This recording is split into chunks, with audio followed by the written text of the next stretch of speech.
Hello! Welcome on back to another episode of Bar Talk with me.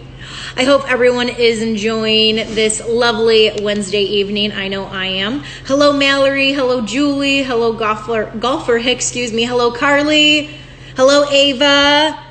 Hello, Gina. Hi, Terry. Hi, guys. Jesse, what's up? Aunt Jose. Mikey D. Guys, welcome on in to another episode of Bar Talk. I'm so excited. I know you guys have a lot of choices for content, night in and night out, so please know that from the bottom of my heart how grateful I am you're choosing to come here. So really quick, I think we have a few new people on. I just kind of wanted to explain to you guys like how the idea of Bar Talk happened. So if you can't tell, I'm a bartender, and on March 15th, when the state of Illinois shut down all bars and restaurants, I found out 2 days later that I was on furlough, and I was absolutely devastated and heartbroken. I had my pity party for about 12 hours, and I said, okay, what are you going to do? You need to find a reason to wake up in the morning, figure out what that reason is. And I was planning on starting Bar Talk anyways as a podcast. And then I thought, why can't I virtually be your bartender? Why can't we, share a drink and shoot the shit together, even though we're not together? So that was how this idea came about. And we're on episode 33 tonight. I can't believe I've already done 33 of these. I think you guys think I'm joking when I say this, but I genuinely mean it from the bottom of my heart. So thank you very much. Okay, what am I drinking tonight? I'm drinking a White Claw because it's basic and it's light and I've drank too much beer. So let me know what everyone is drinking and where you are drinking from. So cheers, cheers, cheers. Okay, so really quick, guys, tonight's episode is brought to you by Grit Clothing. So Grit is a Southside-based clothing brand, and tonight is a night where you want to be in comfies, you want to be in sweats, and this is actually one of their tops. It's a Bears one, so I love it. So everyone gets a code. It's called BARTALK15. You'll get 15% off. So I'm just going to pin this for you guys. So everyone, this is new, so just, oh God. Hold on, sorry. Can I pin it? Sorry guys, there we go. Okay, all right, so that's pinned at the bottom. So if you're interested in purchasing anything from Grit Clothing, go right ahead. I love their stuff. It's so soft, it's so comfy, and it goes with all of my everyday attire. So guys, our guest tonight, I'm very excited about, and it's probably why you're here and you're just like, Jenna, shut up and let's just get to the punchline. So we're having Jonathan Sadowski on. Jonathan is an actor, producer, and writer. You know him from She's the Man, from Shit My Dad Says, and Young and Hungry. But even though he's a Hollywood guy, he's still Bridgeport to his roots, and I'm really excited to have him on. So let me go ahead and have him come on in. And as what everyone is drinking, we got some claws up in here. We have a beer in bed, I think is what that says. Jonathan, how are you? What's up, girl? Oh, nothing. So tell me, what are you drinking with us this evening? I'm drinking a little gin with some lemon. Gin and lemon. That sounds poisonous. Yeah. Are you a gin guy? I am. I think when I'm usually a whiskey guy. Okay. But when the weather starts getting nice, I like something a little more refreshing. Mm-hmm. So I switch it up to do a little gin. Very nice. I wish I could do gin, but me and gin just don't make a good combination. So I just try to stay away from it. Yes. Jonathan, thank you so much for coming on. Cheers, cheers, cheers.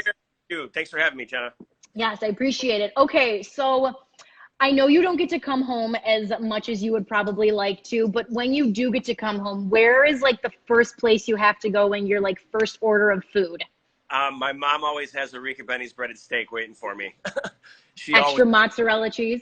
Oh, and cheese, giardiniera, the whole shebang. Yeah. So it's usually that. I usually try to hit the cycle. I go there. I go to Freddy's. I go to Maxwell Street. And then I go and see my man Jake over at Cork. Yes. Love Jake. That's my routine. Yeah, he's wonderful. A new dad. Congrats. I know. What a cutie, too. A mini meteor in the making, right? Look just like him. Right? Like him. Hopefully the kid doesn't have the bald gene like him, but we'll find out sooner rather than later. Amazing. Okay, so you've obviously grown up here, and the beauty of this neighborhood is everyone's a little fucking nuts. It's the beauty. A little. That's what I'm a little. I would love to know, what is the craziest thing you and your buddies did growing up? Oh, man. I mean, we did a lot of stupid shit growing up in the neighborhood. I remember, man. See, there's some things I'm not sure if I should say on camera because they're not appropriate. Okay, give me the like PG-13 version then. I mean, we've gotten pulled over for lots of stuff. We've never been arrested, thank God, because I think the thing, one of the things I love about the neighborhood is that everybody knows everybody. Yeah. So when you do something stupid, you're like, oh, my uncle is so and so, my dad is so and so, and you kind of usually get out of trouble. Yeah. I mean, we never did anything that bad. We weren't really breaking the law. We weren't really. I mean, drinking was like the biggest thing. Everybody drinks in the neighborhood from like when you're in like grade school. Yeah. It's, when you go to and you could probably attest to this too. Like, I wasn't a big drinker just because I played sports. So yeah. I didn't start drinking anything until I was like 17 or 18, which people are looking, they're like, what? That's crazy. You didn't drink at 21. But I'm like, oh, you should see my seasoned veterans who started drinking at like 12. Yeah. There's a certain bar in the neighborhood, which won't be named, that you can find high schoolers in there at basically every night. Yeah, and then you just kind of avoid going in there once you're like 22 and you're like, I'm the oldest person in this place. 19, you're like, I'm the oldest person in here. Yeah, you're like, this is not okay. This is not okay. So wait, you have Shinix right now? Yes. I love it. You just got the keys to a bar. Yeah, when your mom owns the place, that's the beauty of it. You can just say like, hey, let me come here and amazing have a drink. And it's weird being in here by myself. Well, my dog's in here. He's watching guard at the door. Here, I'll actually show you him. He looks beautiful right now. Can I flip this? Yeah. He's right there. Just looking out. The giant black thing on the floor is him. That's so funny. Hey, Sunday. No, he doesn't care. He doesn't care about me at all. But yeah, so it's weird being in here by myself, but it's not. What's up, Benji? He's saying, open it up. I know. I've had so many people. They're like, let's just open the place, or if it's broken into, I plead the fifth. And I'm like, believe me, I would love nothing more than to serve all of you lovely human beings right now and have the craziest of stories being shared. And I know that the day that happens, it's going to be a beautiful day. What do you guys have to shut down? When do they close you? St. Patrick's Day. So you weren't even open on St. Patty's Day? No. Oh, wow. Yeah. Oh, what a kick. Yeah, it was a kick in the groin. And we got to be open that Saturday, which is obviously like when you celebrate the parade and all of that stuff. But yeah, we just couldn't, be open, and it was weird. And I was still shocked at how many people we actually had in the bar on Saturday with everything. But yeah, so that happened, and it was. I hope you got a stocked cooler for when you reopen. We will have a stocked cooler. Hopefully, we will have a White Sox game that we can, as fans, all attend, because all of this just seems very weird and odd right now. But hopefully, hopefully soon enough, we can just all go back to living life. And I get we have to do what's best for humanity and society, and I'm fully aware of that. But one day. We can help solve a problem by fucking not leaving our house, which is great. It's like yeah, for sure. I'm getting a little stir crazy, but it is what it is.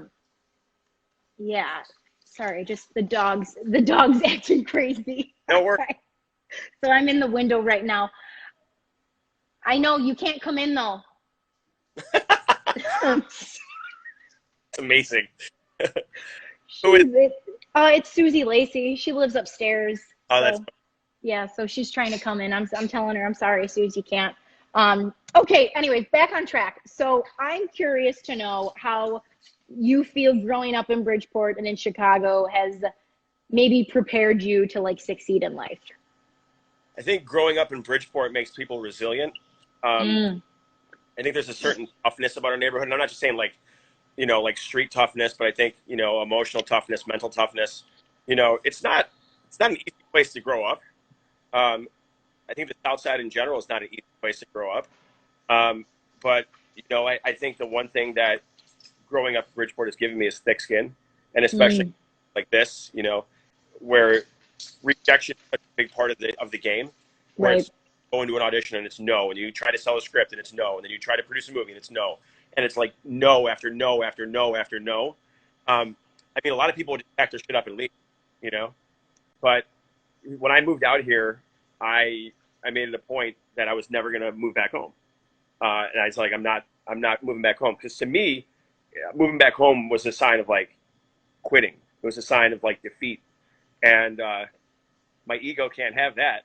Yeah. So I decided to stick it out. I think, you know, every time someone moves back home from another city, or every time someone leaves LA, in my mind, that's just one less person I'm competing with. And don't get it wrong. Like, this is a competition. It is a career, but it is a massive competition. You know, everybody's out here to win. Everybody's like, you know, everybody's the star from their neighborhood. Everybody's like, you know, the prom queen and the prom king, and it's you know, it has to be more than that. You have to, you know, you got to be resilient. Like I said, mentally tough that's one of the biggest things. You know, there's a reason. I think there's a reason why a lot of people in LA are depressed.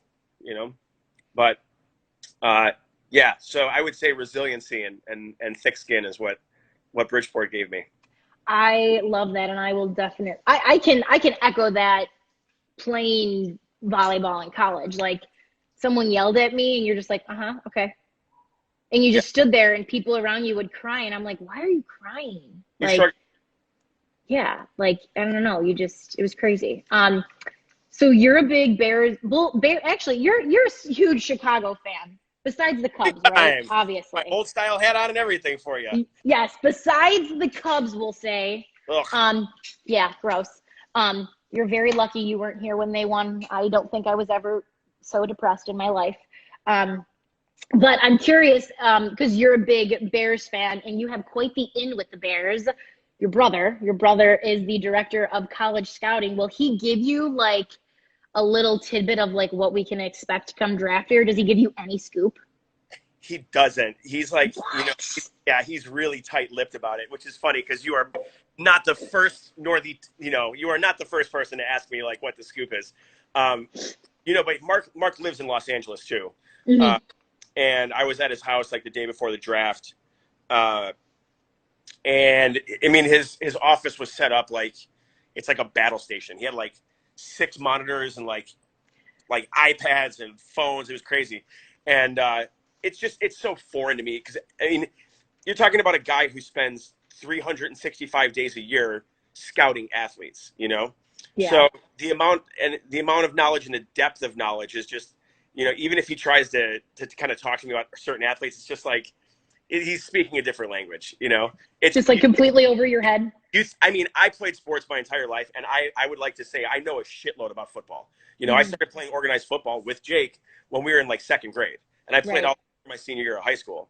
But it's just a different level.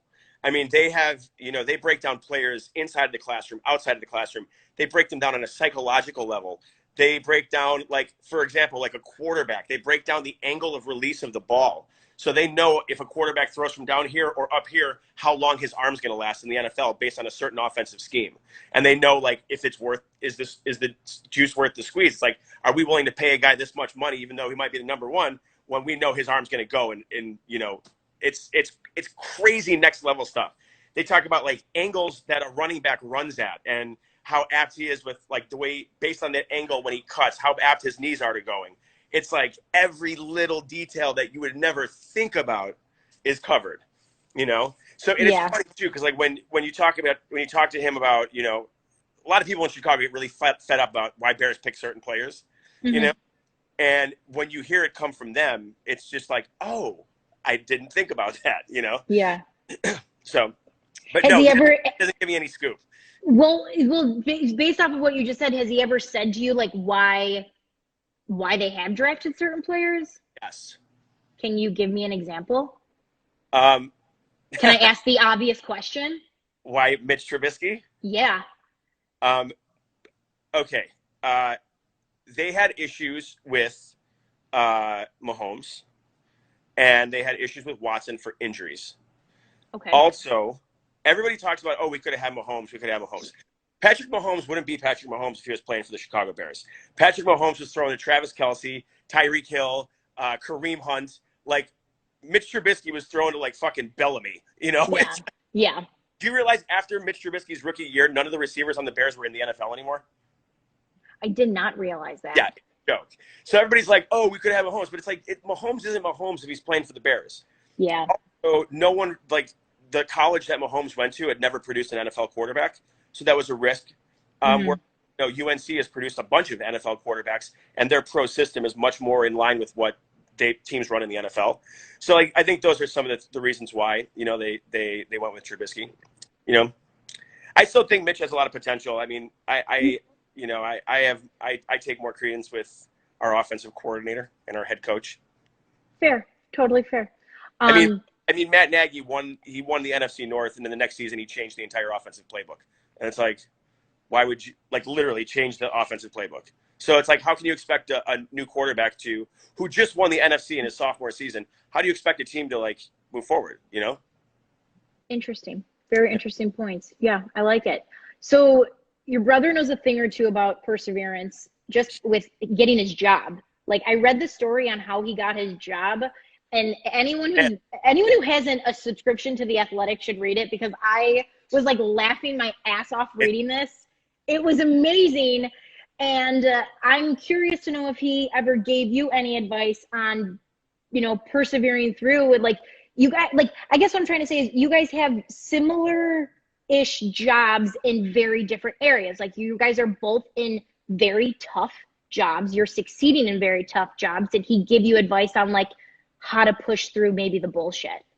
I think both of my brothers have. The one thing we could always rely on in the Sadowski household were the brothers fucking competing about everything. And fighting and competing over everything. Who's the fastest? Who's the strongest? Who's the smartest? Who could gain more muscle over the course of a summer? We literally had these competitions where we would measure each other's muscles and see who would grow the most over a summer. And we'd have everything, push-up contests, sit-up contests, and Nintendo, everything was a competition with us. Mm-hmm. And we didn't, second place was just fucking the worst. You didn't ever want to do that. It was win or nothing. Yeah. And I mean, that's one of the reasons why I went to Mount Carmel, to be honest.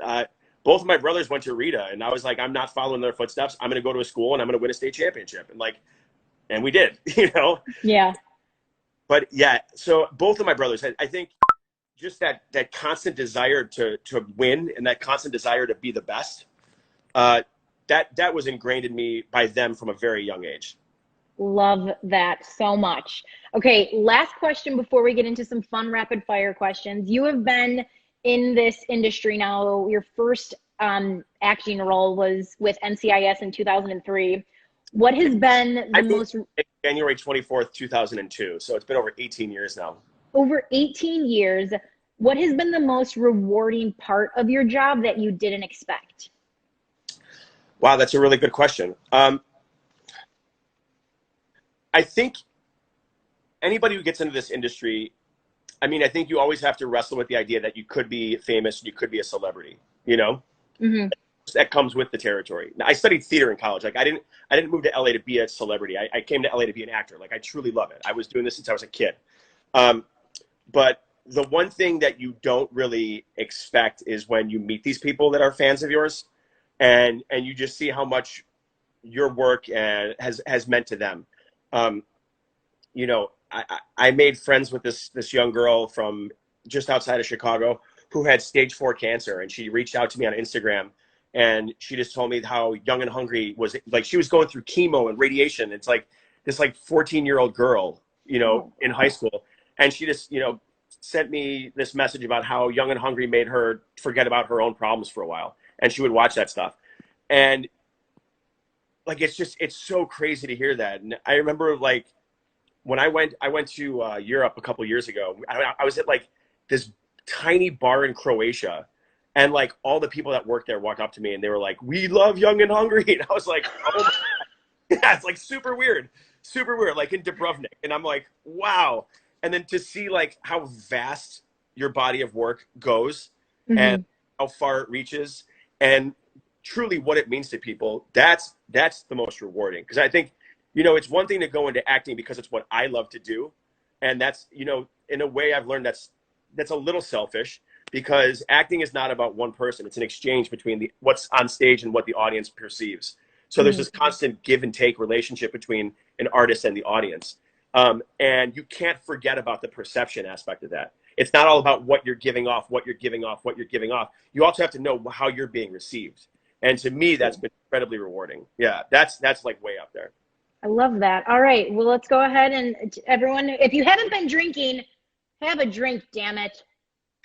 Cheers. Cheers, cheers, cheers. Okay, we're going to do some fun rapid fire questions. It has to be first thing that comes to your mind. Try not to hesitate, but if you do, I understand, okay? Okay. Okay. What's something people would be surprised to know about you? I'm a magician. Okay. Besides your beauty products, what's the one thing your neighborhood friends will bust your balls about for being too Hollywood? Beauty products. I did my homework on you. Don't you worry. I did my homework. Yes. You got to repeat the question because you lost me after you mentioned that. I was like, oh. Okay. So the question is, besides your beauty products, what's the one thing your neighborhood buddies will bust your balls on for being too Hollywood? Oof. I don't even. I don't know about. I think the beauty products is kind of a fucking big one. I think the neighborhood buddies find a way to bust your balls about anything. I don't think it has to be about probably the way I dress, like when I go out and stuff like that, you know. But I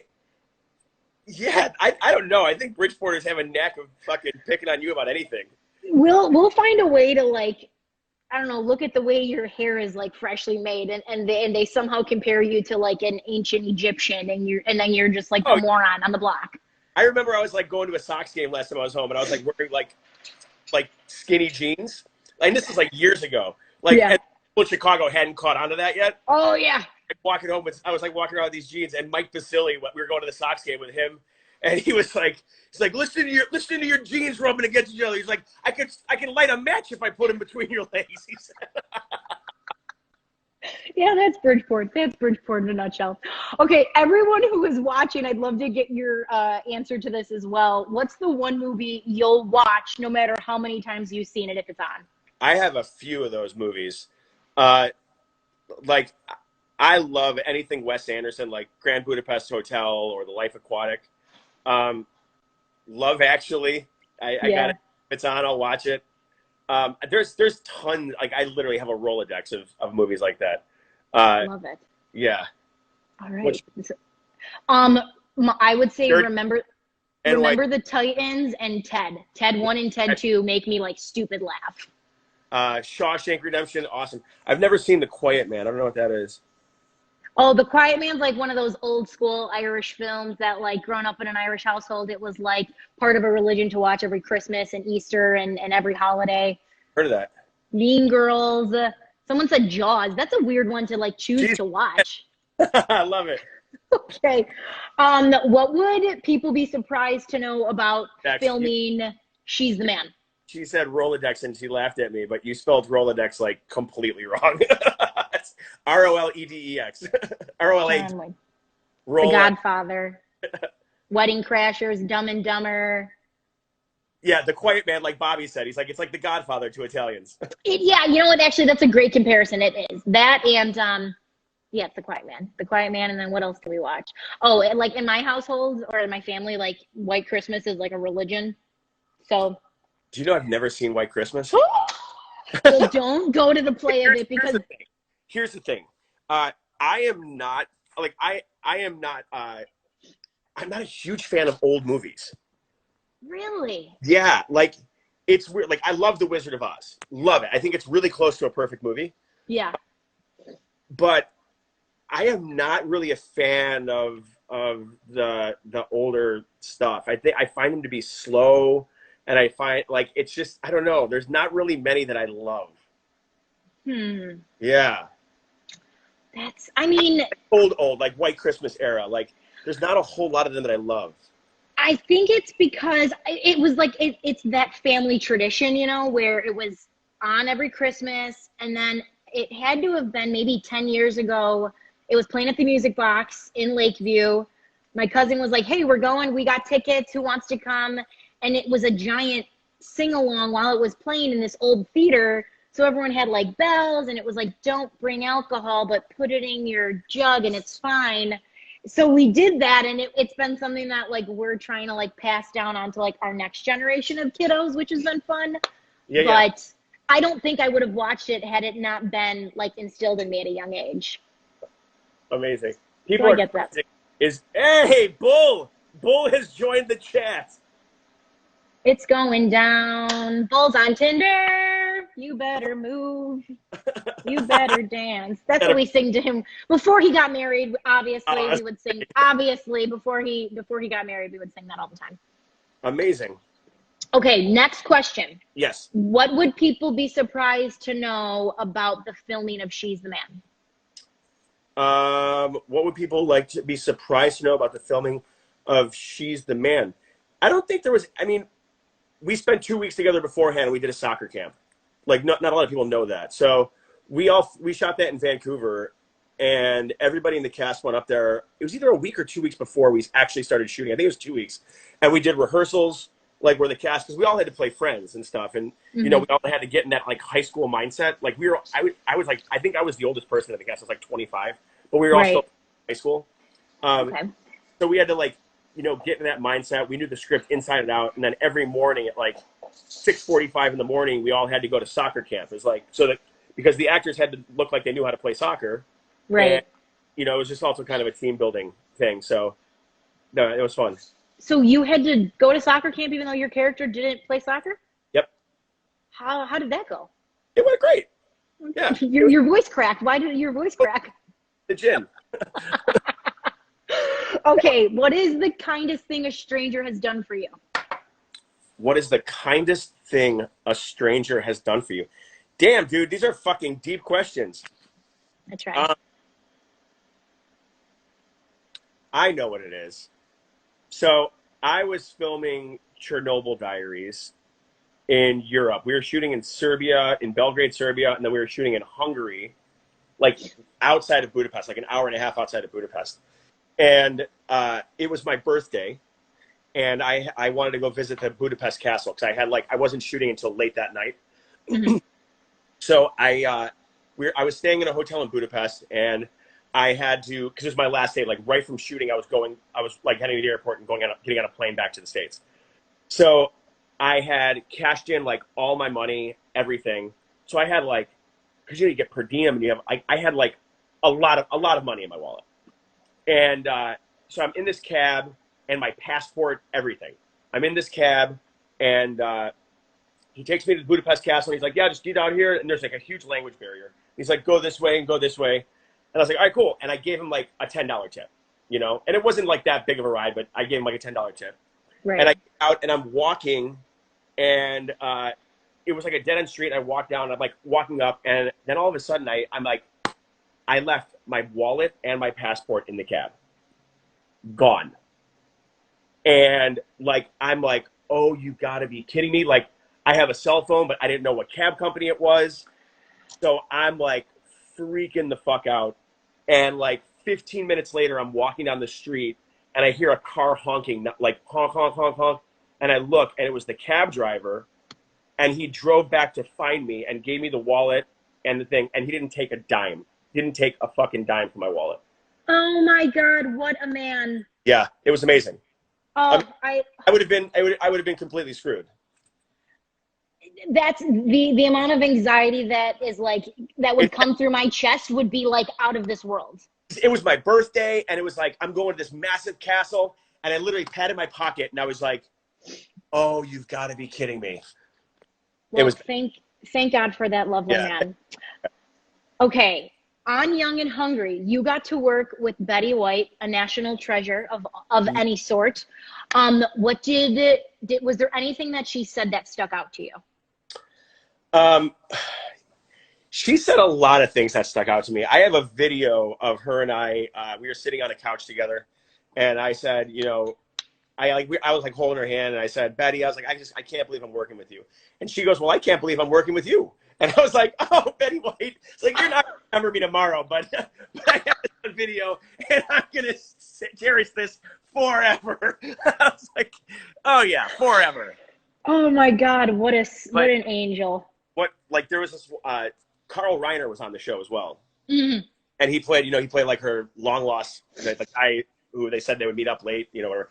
And Carl was such a pro. He's like 96 years old, and he would have his little sides of it. Sides are it's like little pages of the script that you get, all the actors get while we're shooting. So you look at the sides and stuff. And he would have his sides, and like he'd be outside of they had this hotel like set on the stage, and he would be outside the door like reading up until they said roll the camera, and he'd be reading his lines, and then he'd put them in his pocket and he'd walk in and he would fucking kill it. Every time he would kill it. And I'll never forget, he improvised this one line where he walks in with he goes, I'm gonna try a joke. I don't know if it's gonna work. I'm gonna try something. And we're like, okay, let's do it. So he walks in with this, like, with a dozen of roses, and he walks up to Betty White and he goes, I brought you some chocolates. He goes to the flowers. And it was just like showstopper, like hysterical. And oh my God. So he did that, and I came out and I was talking to this guy, Jason Wang, who was one of the producers. And I said, dude, can you fucking believe Carl, like how good he is? And he looked at me and he goes, maybe in 63 years you'll be that good. Because I think I was like 33 or 34 at the time. But maybe in 60 years you'll be that good too. And I was like, wow, I didn't even think about that. Like, that's how long he's been doing this. That's amazing. Yeah. That's amazing. So someone had asked, because I had posted like questions for people to ask you. And so someone wants to know, do Josh and Gabby end up getting married? Well, they did. There was actually a script that was written for the wedding. And it was called Young and Hungary, like the country. Okay. There was going to be a big, we were going to shoot it overseas, and it was this big wedding episode where they have like this European wedding and stuff. And man, it's been like over 3 years since I read the script, but it was really good. And we were all stoked to do it, and the network said no. They were like, no, we're just not going to shoot it. We was like, well, that sucks for not only the actors and the cast and the crew, but also like these people who, they've dedicated 71 episodes of television, and then we leave them on a cliffhanger. It wasn't good form on the network. Yeah. But I don't know if it's going to happen. I was contacted because they wanted to do kind of a Zoom reading of the movie with the cast of Young and Hungry. Ooh. Stuff like that. But I don't know if it's happening anymore. I got one phone call about it, and that was like the last I heard. I said I would do it, but I don't know if it's ever going to happen. So to be determined, we'll say. Yeah. Okay, what is the best piece of advice someone has given you? Be good. If not, be careful. Okay. What do you think is a book everyone should read? And everyone who's watching, comment what book you think everyone should read. The Curious Incident of the Dog in the Nighttime. Who wrote that? Mark Haddon. I don't know if I've heard of that one. You should read it immediately. It's my favorite book. It's about this boy who is suffering from autism, and it's told from his point of view. And he's like severely autistic, and he goes outside, and his neighbor's poodle, has a pitchfork through it, and it's dead on his front lawn. And he decides to kind of play detective and write a murder mystery novel about who killed his neighbor's dog. And that's like the tip of the iceberg, but it is a wonderful depiction of that world. Mark Haddon actually spent a lot of time working with people who have autism. So he comes at it from a very interesting angle, being that he was immersed in this world for such a long time. And you'll laugh, you'll cry, you'll finish it in like 3 days. And it's just, I get chills like thinking about it. It's very, very, very good. Okay. I'll add that to my list. The Night Side. I know you're a big cook. They turned it into a Broadway musical too. Oh, they did? Yeah. I think it won a Tony, but I could be, I know, yeah, but it was on Broadway for a while. I think it still tours in certain places. I haven't seen the musical, but yeah. All right. I know you're a big cook, and I know you like barbecue. What is the secret to good barbecue? Well, now are we talking barbecue or grilling? Because they're very different. I'm going to go with barbecue. So barbecue is slow and low. Like, you want to barbecue slow and low. Grilling is hot. So, yeah. But I think it's all about the prep. Like, when I grill my steaks and stuff like that, I mean, because in Bridgeport, you call it barbecue and grilling. It's the same thing. But I've realized South, barbecuing is something completely different. Very different, yes. Yeah. But I think it's all about prep, I love, like, marinades and, and seasonings, and that's what it is. Yeah. But, like, if you're going to do ribs or something like that, it's slow and low. But if you're going to do, like, a ribeye or something like that, like, sear the fuck out of that guy. Beautiful. All right. Who should my next guest be? Who should your next guest be? Wow. Who do you want your next guest to be? Well, my dream guest would be Julie Andrews. Well, that's not going to happen. I know. That's the dream. That's like Mount Rushmore. Honestly, I just want to talk to someone who... What's up? Isn't she dead? No. Julie Andrews? No, she's not dead. Mary Poppins? Sound of Music? I thought she died. No, she didn't die. She didn't die. No. Well, I said that's not going to happen because I thought she died. No. But still, she's like the Mount Rushmore of, like, I think people. I don't know. How about who's a good Bridgeport hero? That depends on who you ask. You know who you should have on? Who? She's awesome. Do you know Danielle Rebay? No. You should talk to Danielle. Reach out. Okay. She's stellar. She's like a reporter and a journalist in Chicago, and she lives in LA, and she's awesome. Her Danielle Rebay, her last Robay, and you can check her out on Instagram. She has a great following. She's super cool. And she's like really into the whole Chicago scene and sports and everything. She's rad. Love it. Okay, I'll look her up. Okay, last two questions. What have you learned about yourself during this time in quarantine? I've learned that I am going to shoot someone if I have to clean one more dish in my house. I am like, look, don't get me wrong. I love being a homebody, but like, cooking every day and like, it's a lot.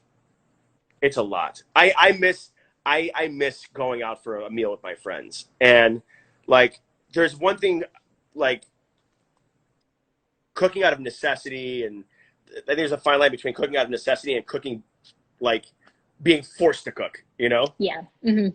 So, yeah. Yeah. All right. Yeah. Okay. All right. And lastly, what's going to be the first thing you do when we can finally go back to living life? Go to the fucking gym. That's what I'm going to do because I've been eating like a fat ass over here. I love the gym, like the cool gym community, and like all the guys. Every morning it's like the same crew. It's like some people go for coffee with their friends. We go to the gym, and it's not like, we're not like hardcore gym rats or anything like that, but it's kind of like a fun little social way to start the day. Yeah. Go have a beer with my friends, dude. Like gym and beer. What's that? Gym and beer. Gym and beer. There it is. Gym and beer. It's the new GTL. We'll call it the new GTL. No, I feel that. I miss that. I do like a workout class and they're doing them like. What if we call it the gift of gab? And the gab stands for gym and beer. The gift. Okay. Yeah. Yeah, we could do that. Gab. Yeah. Gab. Yeah. Gym and gab. You want to then throw maybe you work out. No, this is probably dangerous. I'm probably giving people bad ideas. I was going to say like throw a shot of whiskey into your water before you. Funny enough, there has been a study that I don't know if it was Florida, maybe. I think I've heard of this. Yes. But they said that people who actually drank a beer after their workout were more hydrated than people who drank water after their workout. Then the gab makes sense. Yep. Then we've just discovered a new trend. Okay. All right. If you can please raise your glass with me, and everyone who's watching, please raise your glass. We always end on a toast, and it is a short, sweet Italian toast, and it just says, "While we live, let's live." I love it. Thank you so much for having me. Cheers. Jonathan, thank you 1,000 times. When you finally come into town, me, you, and Bobby are all going to have to share a drink and shoot the shit together, okay? Cannot wait. Cannot wait. All right, well, you stay safe, and we will long. talk soon, okay? Bridgeport, I love you guys. We miss you. We miss you very much. All right, bye-bye. All right, guys, that was Jonathan Sadowski. I hope everyone enjoyed that as much as I did. Thank you all for tuning in to another fantastic episode of Bar Talk. I had so much fun. Oh, I forgot to say, Jonathan, I'm sending you one of these shirts. Great wanted me to give you one, and I know you're a big Bears fan, so it only seems fitting. Okay, guys, everyone, I look forward to seeing you all tomorrow. We will be back at 8 p.m. Central Standard Time. It is going to be a good one. We have Carly Hoover, who is a softball player with Team USA. She also plays in Japan, so excited to get that perspective and her point of view. So everyone, stay safe, stay home, wash your hands, drink responsibly, and I'll see you tomorrow. Bye-bye, guys.